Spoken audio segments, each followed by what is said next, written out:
What's the difference between baseball, softball, and cricket? We'll answer that question, and you'll learn some common cricket and baseball idioms in this episode of Aprender Inglés con Reza y Craig.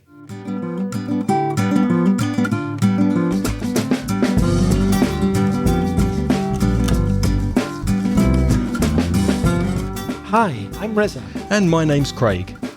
And with nearly 50 years of teaching experience between us, we're going to help you improve your English and take it up to the next level.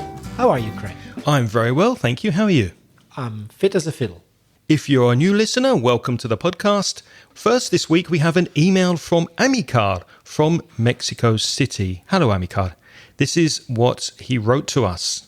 I listen to you guys on Spotify. And many people do, Amilcar. I love making new friends all over the world, and the English language has helped me to achieve it. I consider it a universal language. I believe I can find in you guys two very good friends, and you are more than welcome in my country. Thank you very much. We can change, I think you mean we can exchange. We can exchange tea and biscuits for tequila and lemons. What do you think, Reza? Does that sound like a good deal? Yeah, cheers, Amilcar. Yeah, maybe we'll arrive on your doorstep at your house with some tea and some biscuits, expecting some tequila. That would be fantastic. Amilcar continues, I have a question.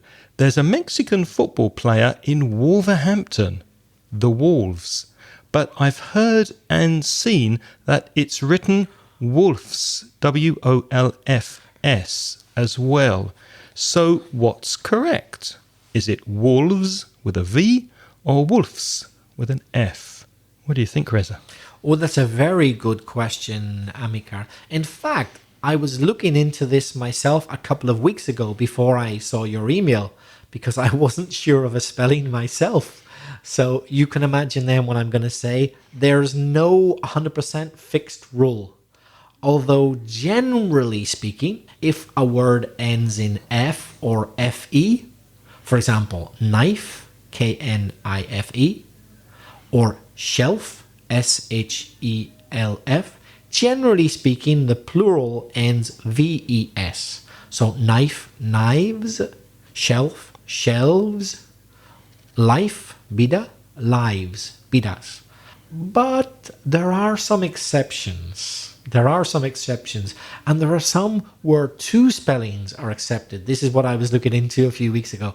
Like hoof, for example. That's the word I was checking. H-O-O-F, a hoof, an animal's foot. So like a horse's hoof, for example, the foot of an animal, like a horse. It's hard. H-O-O-F. What's the plural? Well, there's two possibilities. The dictionary said H-O-O-F-S is correct, or H-O-O-V-E-S, and slightly different pronunciation. So you can say hoofs with F or hooves with V. Both are accepted in that case. So there's no fixed rule about that, Amilcar, I'm afraid. I've always said Wolves for Wolverhampton Wanderers. Wolverhampton Wanderers is a football team in the UK, in the north of England. And always the nickname, Bolo, is Wolves. That's the way they write it, with V. With V, yeah. But the word wolves with F does exist, but not for the football team. But it's a correct word. Yeah, dos lobos could be two wolves. Could be. And you mentioned, Amilcar, that there's a Mexican player in the team, in the Wolves. It's Raul Jimenez, and he's a forward. He's an attacker in the team. And just out of curiosity, I noticed that in the first team of Wolverhampton Wanderers, there's also an Italian, a Belgian, a Moroccan, two Spaniards, a Dane, that's a person from Denmark, an Irishman, a German, 7 Portuguese players, and a player from the Ivory Coast. There are only 6 Englishmen in the squad, in the first team, which surprised me of what an international football team Wolves is. Wow, incredible. Craig, from another Latin American country, we have some more feedback. It's a voice message from Fernanda from Uruguay. Hi Craig, hi Reza, how are you guys? This is Fernanda from Uruguay. It's been a while since my last audio, and well, I wanted to tell you that in September I'm starting my first teaching practice, and well, I just wanted to know if you can give me some advice. I will be dealing with an A2.2 group, Trinity Adults 4. Well, I have two teaching points that are used to and past perfect. And well, if you could give me some advice or some tips on how to manage or how to deliver a better class or maybe a funner class for them, I will appreciate. And also, if you can help me on how to improve my fluency because I'm having some troubles with that. I love you guys. Keep on doing what you are doing. Thank you. Bye bye. Thank you very much, Fernanda, for your message. It was lovely to hear from you. And I do apologize that the answer to your question is probably coming in October or November and not in September when you started your class. I hope your class is going well. Yes, thanks very much for your message, Fernanda. Very nice pronunciation. Your English was perfect, apart from one little thing. You said the word funner. Sometimes you hear people saying that, but it's kind of a joke. Really, it's more fun. So, how to make the class more fun, más divertido. Maybe you're confusing it with the word funny and funnier, which would be más gracioso. But más divertido is more fun. Very nice message. Craig, I think we've already covered some of these points that Fernanda's interested in, haven't we? We've covered them from a grammatical perspective and given some examples. If you go to episode 91, that was the past perfect simple and past perfect continuous with our good friend Mike Harding.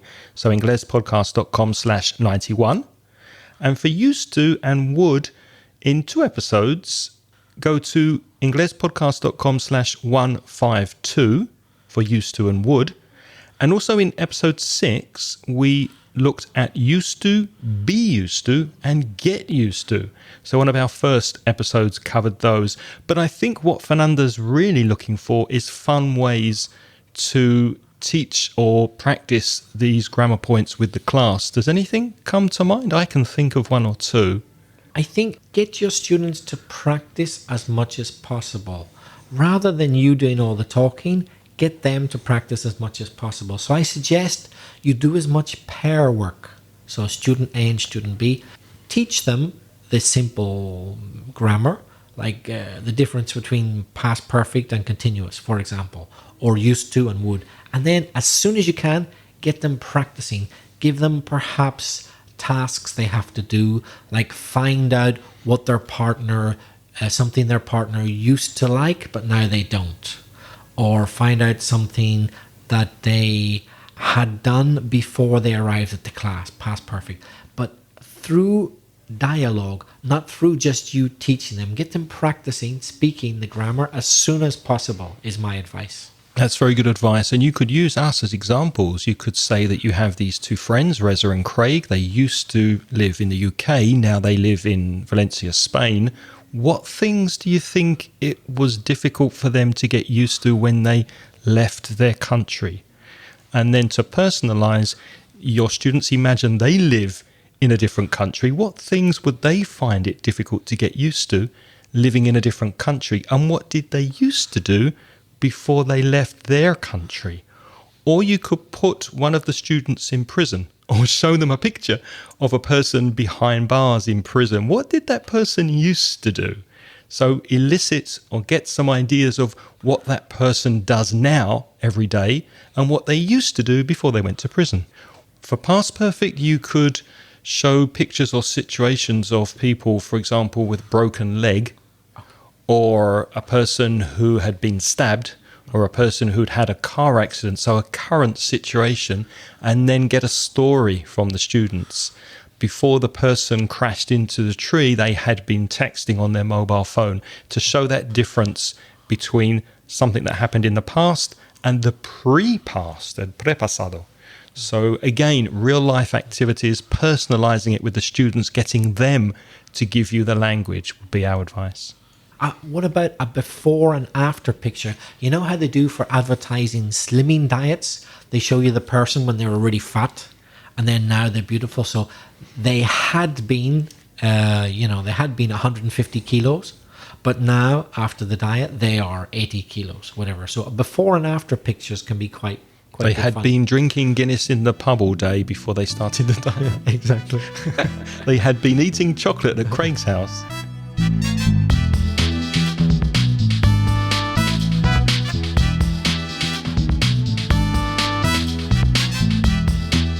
Next, we have an email from Luis Antonio from Buenos Aires, Argentina. Reza, would you like to read this one? He writes, I have been listening to, I've been listening to your podcast and I always download some of them to listen every day while I drive to work. Great idea. Commuter. I would be interested if you talked about cricket. Wow. Cricket, softball and baseball. I do not know if there is any link among them, but I guess so. Please do not forget talk. He means do not forget to talk, infinitive with to. Do not forget to talk about our amazing country full of beautiful places to visit and wonderful sights. I am sure if you came here, you would agree with me. Thanks. We will be speaking about Argentina. And if you are from Argentina, if you live in Argentina or you grew up there, please send us a voice message. What is special about Argentina? And can you think of any interesting, curious facts about your country that we can include? And we will put your voice message in the episode on Argentina, which is coming very, very soon. So, Craig, Luis Antonio's question, what is the difference between baseball and softball? I'm not exactly sure. Well, not much, actually. They were very, very similar games, but softball used to be played indoors, so inside, although these days it's mostly played outside in the open air. The main difference is softball is a lot safer than baseball. The bats, the thing you hit the ball with, the bats in softball are much lighter. They are shorter and thinner than baseball bats, so they're easier to swing. They're easier to lift and to use. Now, softball also has bigger balls, and they're softer. I don't know about you, Reza, but I prefer bigger, softer balls. Wouldn't you rather have bigger, softer balls? It sounds safer to me. Yes. Sounds much more fun. And it's also played on a smaller field, campo más pequeño, a much smaller field. And when you throw the ball, when you throw it in baseball and softball, it's called pitching, P-I-T-C-H. The verb to pitch means to throw. So in softball, you pitch the ball a shorter distance. That's curious because the field, as you say, where they play, can also be called the pitch. Mm-hmm. So there's two uses of pitch. To pitch, to throw the ball, or they play on a pitch or a field. A softball, baseball, or cricket pitch. Another difference is that in softball, it's pitched, the ball is pitched under arm and over arm in baseball, which means you can throw the ball much harder, much faster if you throw it over arm than if you throw the ball under arm. So basically, baseball's a more dangerous game.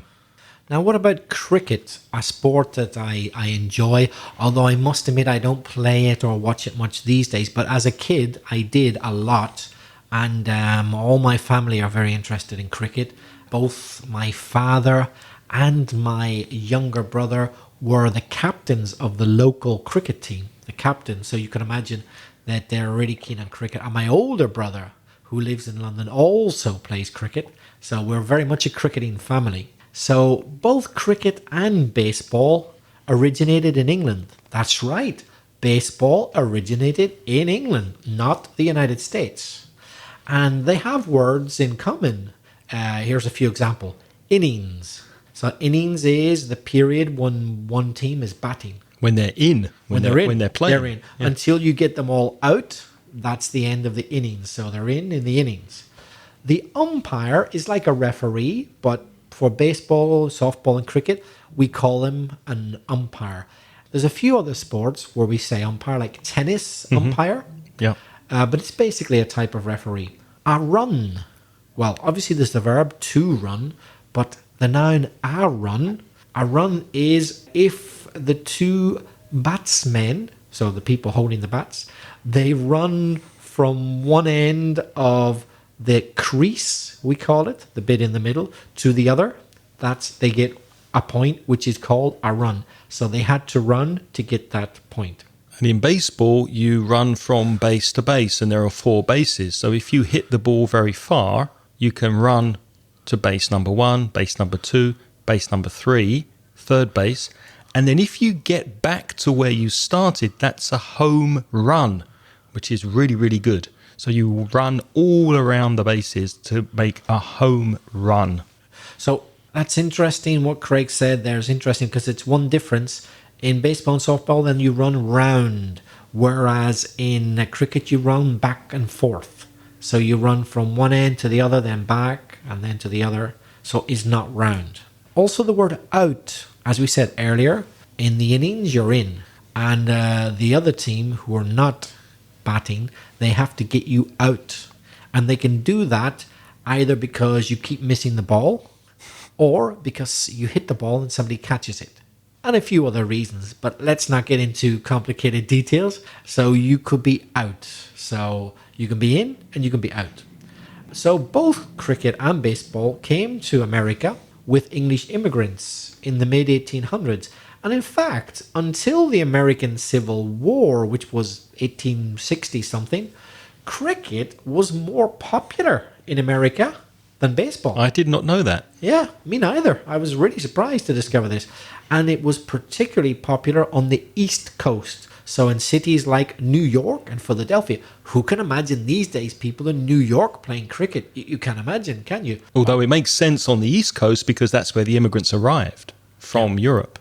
But it was more popular than baseball. Not anymore. Cricket and baseball, they're both very complicated games to explain. Now, we're not going to lie to you, they're difficult. And there's a lot of technical terminology. We're not going to bore you, and there's no usefulness in telling you all the different terms, but some of them are quite funny. Let me just mention a couple of funny technical terms in cricket. They describe where the fielders, they're the people who try to catch the ball, are. For example, you could be in a position called long on or long off. Or what about this? Leg slips. What's that? Is that ladies' underwear? No, it's not. It's a position where you stand on the pitch. What about fine leg? Is that a compliment? Oh, fine leg. It's not. It's a Fine position. leg, sir. Oh, fine leg, sir. Fine leg, sir. Yeah, fine leg, sir means go and stand in this position here. And one of my favorites is short backwards square leg. Sounds painful, doesn't it? Oh, what's wrong with you? Short backward square leg? Oh dear. No, it's not. It's a fielding position. Short backward square leg. If you want to see a few more silly names in cricket, have a look at our show notes, and we got a list of some strange words for fielding positions. And speaking of silly, there's even a silly mid-off or a silly mid-on, and they are positions in cricket. So go and have a look. They are quite funny. Let's move on to some idioms connected to baseball and cricket, which I think will be more useful for you because they are very common in spoken English and written English. Let's look at baseball to begin with. In baseball, if you hit a home run, you are very successful. For example, Reza, do you think we've hit a home run with this podcast? I hope so. In other words, it's going to be very successful. Like whenever you hit the ball right out of the stadium so you can run right round, home run. Let me ask you another question, Reza. How much approximately do you think an English teacher can earn in Valencia per hour? Ooh. Just an approximation. Can you give me a ballpark figure? A ballpark figure.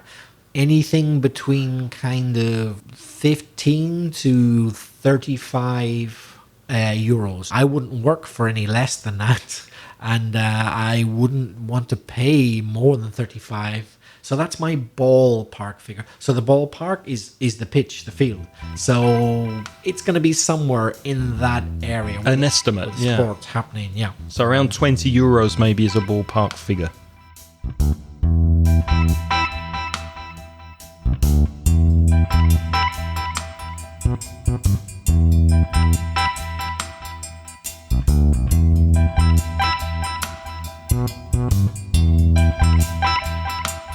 What about if something's out of left field? That's very unexpected. Somebody yesterday offered me 100 euros to teach them per hour. Wow. That's not true. That was out of left field, completely unexpected. I did not expect it. So out of left field is a very unexpected event. Craig, I know you're teaching in about an hour's time. Would you like to have a pint of beer with me right now? I would love to, but unfortunately I do have an appointment, so I'll take a rain check and we'll do it another day. What's a rain check? He's going to take a rain check. He's going to do it in the future because it's not a good time right now. He promises he will do it sometime in the future. So if you have a ticket for a baseball game and the weather stops the game, you get a piece of paper, a check, which is a rain check, which means you can go to another game in the future. So that idiom from baseball just means a promise to do something in the future. Right off the bat is a very common expression from baseball, or you could say it's from cricket as well. The bat, what you use to hit the ball with. If something's right off the bat, it came like immediately, instantly. Like, can you imagine? The ball hits the bat and boom, the idea goes off like that, very quickly. So right off the bat. If you throw someone a curveball, una curva, you do something unexpectedly. For example, let's do the rest of this podcast without any clothes on, Craig. What do you think? Wow, Reza really threw me a curveball with that suggestion. I did not expect that suggestion. And I'm not talking about softball here. Let's not get confused. Well, you do know I prefer bigger, softer balls. Right off the bat, that suggestion was a curveball. Yes. So he didn't expect me to say that. Because normally in baseball, they throw the ball straight. But occasionally they curve it. And then you don't know what to do. It's unexpected. If you touch base with someone, you communicate briefly with them. For example, I'm sorry, Reza, I have to go. I can't speak to you now, but we'll touch base next week. That means we'll be in contact next week. And are you, Craig, on the ball when it comes to podcasts? I think you are. You're on the ball. I try to be on the ball. I keep up with news. I think I know what's happening. So if you're very aware, very responsible and intelligent, then you are on the ball. You know what's happening. You know what's going on. That was baseball. Here's some cricket idioms now. To hit something for six. It's similar to baseball, hit a home run. The highest points you can get hitting the ball just once in cricket is 6. If you hit the ball and it goes over the boundary line, you get 6 points. You don't even have to run. So if you hit something for 6, well done. Very successful. Does it matter in cricket if it's in the air or on the ground? If you hit it over the boundary line without it touching the ground, that's 6. That's 6. If it touches the ground first but goes over the line, you get 4. Yeah. Right. So to hit something for 6 is the best possible result. If you have a good innings, then you enjoy a period of time. Now, Reza mentioned innings before, the time that you are batting, actually on the field, batting the ball. That's your innings. And it's used very often as a metaphor for life after someone dies. Sadly, my dad passed away this year, but he had a pretty good innings. He had a good innings. Craig, any idea of the price of petrol in Bolivia? No, I'm completely stumped. I've stumped him. He's no idea. What are the stumps? The stumps are the sticks, the 3 pieces of wood in cricket that the bowler tries to knock over or knock down. So the metaphor is if you are stumped, then you have no idea of what the answer is. If I asked you, Reza, who won the World Series baseball World Series last year in 2018. Any idea? I'm stumped. I have no idea. Another good one is to be on a sticky wicket. Now, the wicket can be the area where the batsman tried to hit the ball. So can you imagine if that area was sticky, pegajoso? It would be very difficult to move your legs around and hit the ball successfully. So if you're on a sticky wicket, you're in a tricky position, a delicate position. It's not going to be easy. On a sticky wicket, complicated, not easy. If something is not cricket, it's unfair. It's just not appropriate. It's just not cricket. For example, if you break up with your boyfriend or break up with your girlfriend with a text message, it's not very nice. It's just not cricket. It's not playing the game. It's not. No es justo. It's not the way it's done. It's not the right way to do something. That's a very British expression, a very British idiom. I'm sorry. No, I don't like that. That's just not cricket. It's not fair. Craig, who gave you the idea to start the podcast? I did it off my own bat. Oh, what do you mean by that? On my own initiative. So nobody told me to do it. Nobody suggested. It was my idea, my initiative. If you do something on your initiative, not because someone told you, then you do it off your own bat. In other words, can you imagine in cricket, like, I hit the ball with the bat and I get 6 runs. I did it, nobody helped me, it's all my work, so off your own back. Craig, have you been on the back foot recently about anything? Yes, my boss asked me some very delicate questions and I felt very defensive. I didn't really know what to say because it was my fault. So she really put me on the back foot, which if you think of cricket, you can hit the ball by putting your weight on the back foot. So you're in a defensive position. If you have to defend yourself, you could say, well, yeah, I was on the back foot, but I got out of the situation.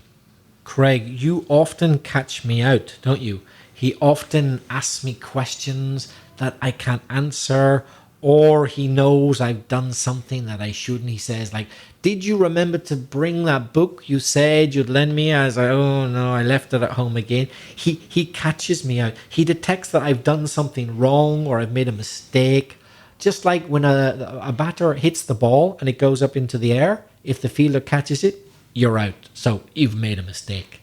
So if you catch someone out, you're pointing out or you're indicating that they've made a mistake or done something wrong. Also, if you're used to doing listening tests in exams, in English exams, sometimes there are questions that try to distract you from the answer and they try to catch you out. They try to fool you and get you to choose a different answer. So be careful not to be caught out in your listening tests. Craig, I, for the first time, saw one of those mobile phones that you can fold down the middle. Wow, I was bowled over. I couldn't believe it. A phone that you can fold the screen in the middle. Wow, I was bowled over. I was astonished. What an amazing invention. The bowler throws or bowls the ball. So if you're bowled over, it's like, it goes past you and you don't know what to do. You're astonished. In fact, some students have told us that they were bowled over by our amazing listening courses available online at mansioningles.com. They were speechless, bowled over by the quality of our listening products. Do you know, sometimes, listeners, we hear from people batting for the other side. What does that mean? Are they playing cricket and not on our team? Could be, but it doesn't mean that. It means we hear from people who do their own podcasts about learning English. I guess they're the competition, if you like. But we're not enemies. We help each other. Sometimes people get in touch to say, hey, we like your podcast. We do one as well. Let's get together and talk about it. So I could say that they're batting for the other side. They're doing something similar to us, but for the opposition or the enemy or a competitor or something like that. Now, Reza is a very good teacher. He is very good with pronunciation, with grammar. He's also a fantastic expert when it comes to teaching children and young learners. In fact, you could say that in the English teaching world, Reza is an all-rounder. An all-rounder. All? rounder, R-O-U-N-D-E-R. That is someone who is skilled in all aspects of a particular field. And that's similar in cricket, where you have a very good batsman who also bowls the ball very well and catches the ball very well. So a player who has very high level skills at everything is an all-rounder.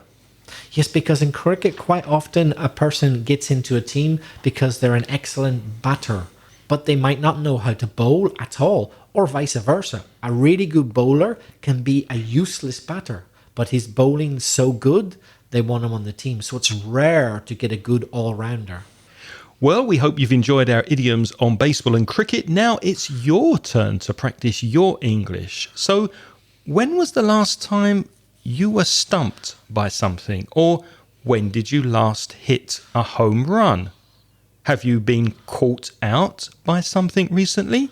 Why not send us a voice message and practice some of this language? You can send your voice messages to us on SpeakPipe, speakpipe.com/English podcast. Remember, the maximum time for that is 90 seconds. What about emails, Reza? You could send an email to us, Craig. He's craig@englishpodcast.com, or to me, belfastreza@gmail.com. And before we go, we'd like to say a thank you, as always, to our wonderful patrons who are donating at least $1 per month, although more is always welcome. And you get instant access, if you become a Patreon member, to our transcriptions of past episodes. Go to patreon.com/English podcast and sign up today. We'd like to welcome quickly our recent sponsors who have joined us this month. Who are they, Reza? They are Julian Gomez, Carlos, Luigi Ranzato, Lidia Alonso, Ricardo Corrales, Oscar, Fabiola Clavero, Esther Martinez, Juan Luanaya, and Margarita. Wow, that's very impressive. You've hit a home run. Thank you very much for listening this week. Next week, we're speaking about statistics and research on language learning. So what's the best way to learn a language? We'll tell you next week. Until then, thank you for listening. It's goodbye from me. And bye-bye from me. The music in this podcast is by Pitts. The track is called See You Later.